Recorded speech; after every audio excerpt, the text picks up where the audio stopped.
जिंदगी ये नहीं है किसी के लिए जिंदगी। हज़रत मौलाए कायनात रज़ी अल्लाह ताला अन्हु से एक दिन किसी ने सवाल किया, मौलाए कायनात कुरान के अलावा भी आपके पास कुछ है?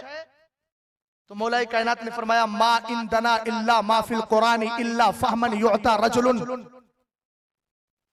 फरमाया सुनो फी किताबिल्लाह, फरमाया सुनो हमारे पास कुरान तो है मगर कुरान के साथ वो सूझबूझ भी है जो अल्लाह ताला फकीहों को अता फरमाया करता है, जिसको पढ़ने के बाद हम कुरान से मसले निकाल लिया करते हैं, जिसको पढ़ने के बाद हम अल्हम्दुलिल्लाह कुरान से और हदीस से मसले निकाल लिया करते हैं। आइए जरा इसी तनाजुर में चलते हैं। कुछ लोग कहते हैं ना इमाम आजम कयास करते थे, इमाम आजम इज्तिहाद और कयास के जरिए काम करते थे, हदीस मुस्तफा को सामने नहीं रखते थे। हमने कहा आओ इमाम आजम से पूछ लेते हैं। खलीफा वक्त जिसका नाम अबू जाफर मंसूर है, एक दिन इमाम आजम के पास खत लिखता है और खत लिखने के बाद कहता है मैंने सुना है आप हदीस को छोड़ के कयास से काम चलाते हैं। इमाम आजम अबू हनीफा रज़ी अल्लाह ताला अन्हु ने उसको जवाब दिया खलीफा को, और जवाब देते हुए आपने अल्फाज का इस्तेमाल किए। आपने फरमाया एक एक लफ्ज पर मैं तवज्जो चाहता हूं। आपने कहा या अमीर अल मोमिनीन आमलू बि किताबिल्लाह व बि सुन्नति रसूलिल्लाह सुम्मा अग़ज़ियति अबी बकरिन व उमर व उस्मान व अली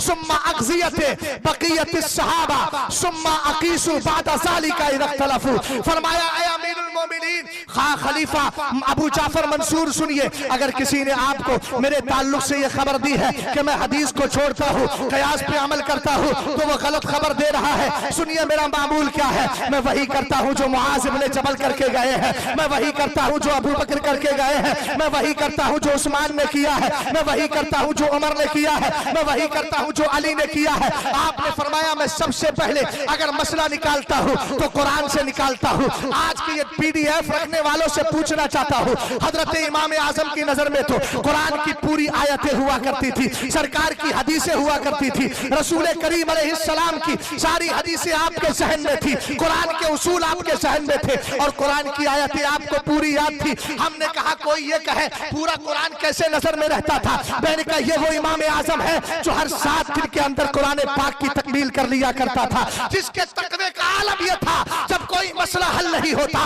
तो आप 40 बार कुरान पाक का खत्मात करके फिर अल्लाह की बारगाह में सजदा करके मसला हल करने के लिए बैठते थे। अल्लाह आपके जहन में मसले को डाल दिया करता था। कारी साहब कबिला तवज्जो है।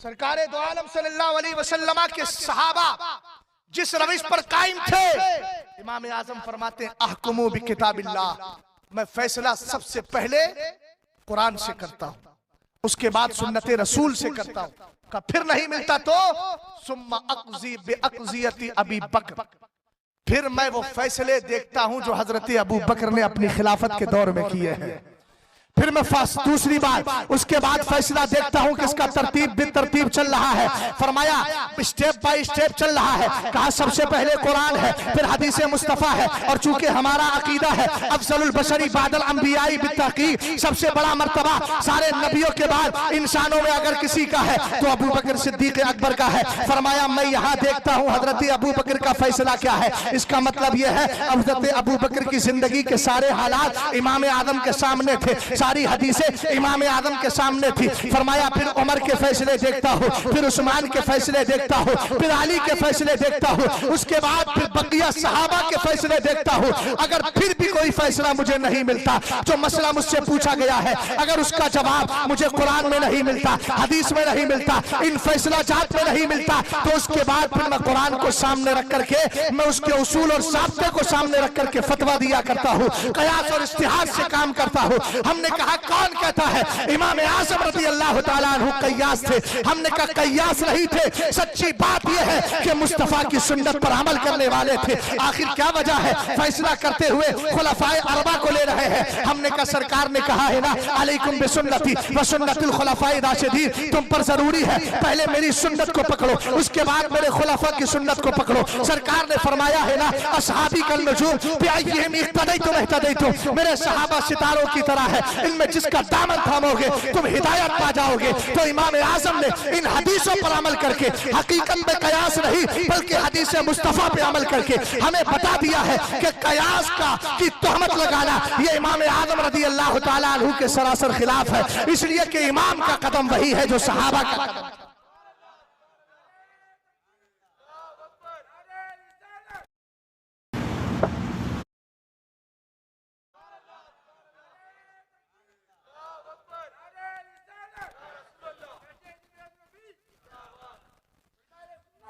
हजरत इमाम आजम रदी अल्लाह ताला अन्हु की हदीस तानी की एक झलकी मैं आपको दिखा दूं, कहां तक नजर पहुंचती थी इमाम आजम की। आज तोहमत लगाई जाती, 7 हदीसें याद। मैंने कहा पागल, मुस्नद इमाम आजम पढ़ ले, 700 हदीसें तो उसी में मज़कूर है, मुस्नद इमाम आजम। और जो इस तरह का इतराज करता है उससे यह पूछना कि इमाम शाफई को फैजान मिला कहां से, हजरत इमाम बुखारी को फैजान मिला कहां से। कौन है इमाम बुखारी? ये शागिर्द है हजरत मक्की इब्ने इब्राहिम के, और मक्की इब्ने इब्राहिम वो हैं जिन्होंने 11 साल इमाम आजम की बारगाह में रहकर के इल्म हासिल किया है। तवज्जो फरमाइएगा, खलीफा वक्त है अबू जाफर मंसूर। अहले मोसिल एक जगह है, मोसिल एक जगह थी, वहां के बसने वाले लोगों से इख्तिलाफ हो गया, उन्होंने बगावत की। खलीफा मंसूर ने कहा अगर तुम बगावत करोगे तो याद रखना, माने नहीं तो मैं तुम्हें कत्ल कर दूंगा। मुआहदा तैयार हो गया, लिख दिया गया अगर हम दोबारा तुम्हारी बगावत करते हैं तो आप हमें कत्ल कर देना। और सरकार की एक हदीस है अल मोमिनून अक़्दु शुरूतिहिम, सरकार ने इरशाद फरमाया ईमान वाला अपनी शर्तों का पाबंद होता है। जो शर्त लगाएगा उस पर अमल करना जरूरी है, जो पाकीज़ा शर्त लगाई है अमल करना जरूरी है। मगर हुआ ये, अहले मोसिल ने दोबारा मुखालफत कर दी। किसकी? खलीफा वक्त मंसूर की मुखालफत की। इसने अपनी फौज को भेज दिया और भेजने के बाद ही कहता उनको कत्ल कर दो, इसलिए कि मुआहदे में लिखा हुआ था अगर दोबारा बगावत करेंगे तो फिर ऐसी सूरत में उनको कत्ल कर दिया जाएगा। मगर उसके जहन में ख्याल आया चलो उलमा से पहले मालूम कर लेते हैं। सारे उलमा को जमा किया गया और जमा करने के बाद उसने सवाल किया कि ये बताइए अहले मोसिल ने दोबारा बगावत की है, इनको कत्ल किया जाए कि ना किया जाए। एक आलिम साहब खड़े हुए, कहने लगे सरकार की हदीस है ना अल मोमिनून अक़्दु शुरूतिहिम, फरमाया ईमान वाले अपनी शर्तों के पाबंद होते हैं। उन्होंने शर्त लगाई थी कि अगर हम तुम्हारी बगावत करें हमें कत्ल कर देना, लिहाजा तुम्हारे लिए कत्ल करना जायज है। हजरत इमाम आजम बैठे हैं, अभी कोई जवाब नहीं दिया है। इमाम आजम अबू हनीफा रदी अल्लाह ताला अन्हु ने आलिम का फतवा सुन लिया, लोगों के फतवे सुन लिए। उसके बाद अबू जाफर मंसूर कहने लगा ए इमाम आप भी तो कुछ बताइए। हजरत इमाम आजम अबू हनीफा रदी अल्लाह ताला अन्हु ने कहा मेरे नजदीक कत्ल करना जायज नहीं, और जायज कत्ल करना तो छोड़िए ये शर्त लगाना भी जायज नहीं थी। हमने कहा कैसे? कहा सरकार ने अगर से हदीस में फरमाया है अल मोमिनून अक़्दु शुरूतिहिम, ये आपने सहन में रख लिया कि ईमान वाला अपनी शर्त का पाबंद होता है, मगर ये भी तो सहन में रखना चाहिए। सरकार फरमाते हैं ला यहिल्लु, हजरत उम्मुल मोमिनीन इस हदीस की राविया है। अब इमाम आजम का तफक्को देखिएगा, इमाम आजम का इल्म देखिएगा,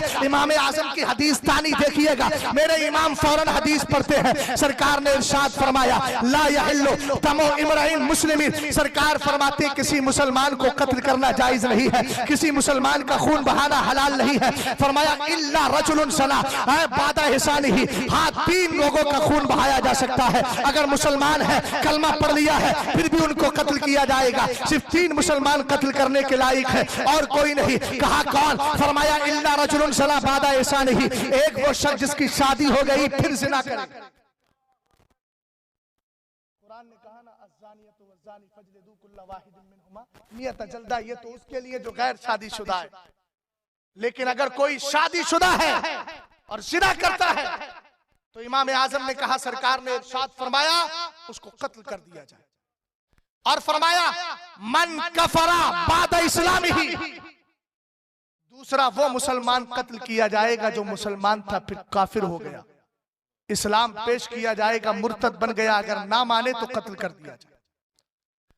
और फरमाया आगे अन्नफ्स बिन्नफ्सी, कोई मुसलमान है मगर किसी मुसलमान को कत्ल कर दिया तो कुरान कहता है ना व कतबना अलैहिम फिया अन्नन नफ्स बिन्नफ्सी वल ऐन बिल ऐनी वल अनफ बिल अनफी वल उज़्न बिल उज़्नी। फरमाया जान के बदले जान है। इसीलिए हजरत इमाम आजम ने कहा, सरकार अलैहिस्सलाम की हदीस बता रही है ईमान वाले को कत्ल करना जायज नहीं, सिर्फ 3 लोग हैं और आपने जो फैसला किया है कि अगर मेरे खिलाफ बगावत करोगे तो तुम्हें कत्ल कर दिया जाएगा, तो तुम्हारा ये मुसलमान ना तो पहली वाली सूरत में है इसने जिना भी नहीं किया है, ना मुर्तद हुआ है, ना इसने किसी को कत्ल किया है। हजरत खलीफा अबू जाफर मंसूर ने हजरत इमाम आजम अबू हनीफा रदी अल्लाह ताला अन्हु के तफक्को को मानते हुए कहा, इमाम तुम्हारा जवाब बहुत अच्छा है, तुम्हारी तफक्को बड़ी प्यारी है, मगर क्या इस तरह का फतवा ना दीजिएगा। मगर इमाम आजम अबू हनीफा ने इतने उलमा के बीच सरकार की हदीस को बताकर दुनिया वालों को यह सहन दे दिया है कि इमाम आजम अबू हनीफा यानी अबू हनीफा कयास पर अमल नहीं करता है बल्कि हदीस मुस्तफा पे अमल किया करता है। इसीलिए तो इमाम आजम ने कहा,